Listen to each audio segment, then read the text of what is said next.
Fonction affine. Vidéo numéro 1. Qu'est-ce qu'une fonction affine?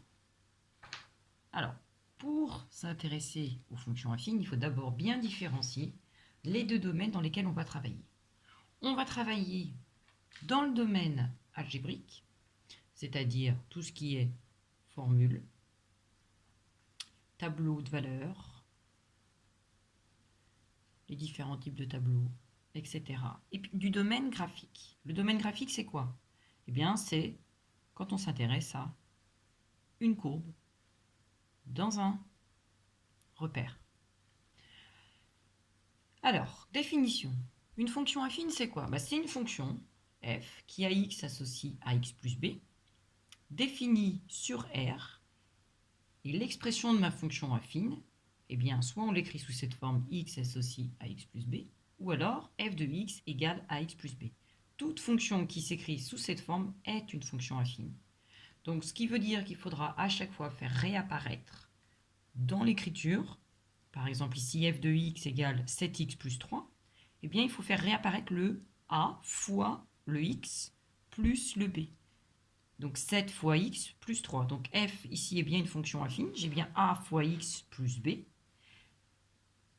Maintenant, si je prends une fonction g, définie par son expression, g de x égale 7x au carré plus 3.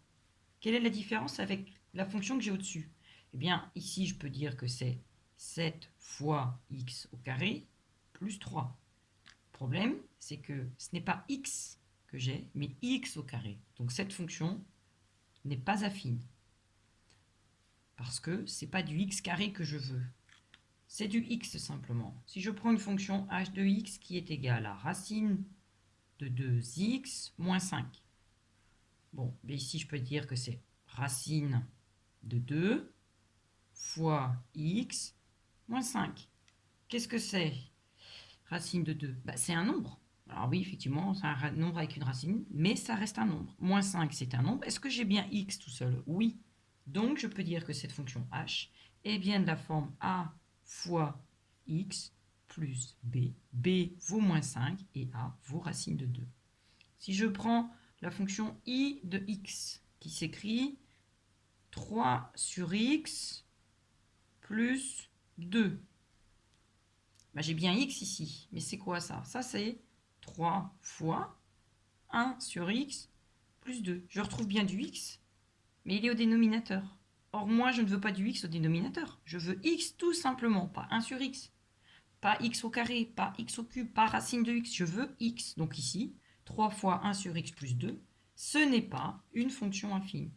Donc i, non. H, oui. G, non. F, oui. Donc voilà ce qu'est une fonction affine. C'est une fonction qui s'écrit sous la forme f de x est égal à ax plus b.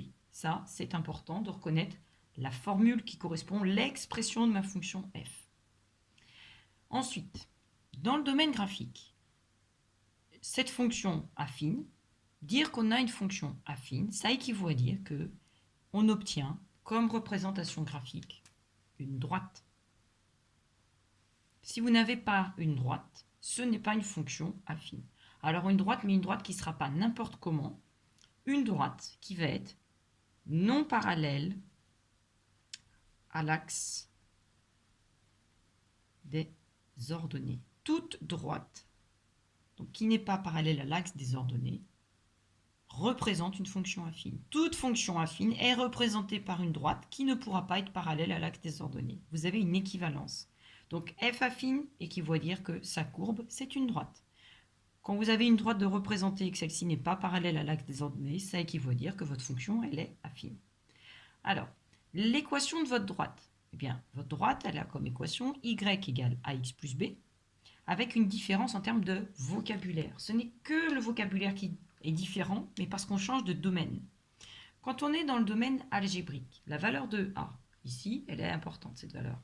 On lui donne un nom, on l'appelle l'accroissement. Quand on est maintenant dans le domaine graphique, la valeur de a, elle est encore très importante, mais le nom qu'on lui donne, c'est coefficient directeur ou encore pente. Le b, c'est l'ordonnée à l'origine. Qu'est-ce que ça veut dire ordonnée à l'origine? Ça veut dire que lorsque vous aurez un repère, dans ordonnée à l'origine, vous avez deux choses. C'est que là où l'axe des ordonnées passe par l'origine, bien votre droite coupe l'axe des ordonnées et la valeur de b, elle est ici. Pour le coefficient directeur, on va faire une vidéo spécifique. Bon, maintenant, comment représenter une fonction affine? Bon, pour représenter une fonction affine, je sais quoi de cette fonction affine? Déjà, première chose, c'est une fonction affine. Donc, obligatoirement, je sais que c'est une droite. Si c'est une droite, il me faut combien? Il me faut au minimum 2 points. Donc, il faut que je trouve ces 2 points. Je vais donc chercher 2 points que je vais appeler M1 et M2. Le point M1, son abscisse, je vais le noter X1. Le point M2, son abscisse, je vais le noter X2.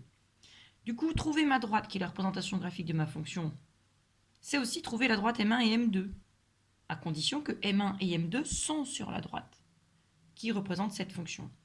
Et là, on a une propriété qui est importante, qui est celle-ci, qui dit que si mon point M1 appartient à ma droite, c'est-à-dire mon point M1, son abscisse c'est X1, et son ordonnée c'est Y1. X1 abscisse, Y1 ordonnée. Et bien, si mon point M1 appartient à la droite, ça équivaut à dire que l'image de X1, c'est Y1. Vous avez ici le lien entre ma représentation graphique et mon domaine algébrique, qui sont reliés les deux par ma fonction. Donc, je peux prendre n'importe quelle valeur de X1. Mais à partir de cette valeur de X1, je n'ai pas le choix. On m'impose d'utiliser la fonction f pour trouver Y1. Donc, si je reprends l'exemple de ma fonction f, dont l'expression est f de x égale 7x plus 3. Eh bien, je peux prendre par exemple x1 égale 2. Je vais trouver y1 comment? Je vais chercher l'image de 2. L'image de 2, ça me fait 7 fois 2 plus 3, ce qui me fait que l'image de 2, ça me fait 14 plus 3, ça me fait 17.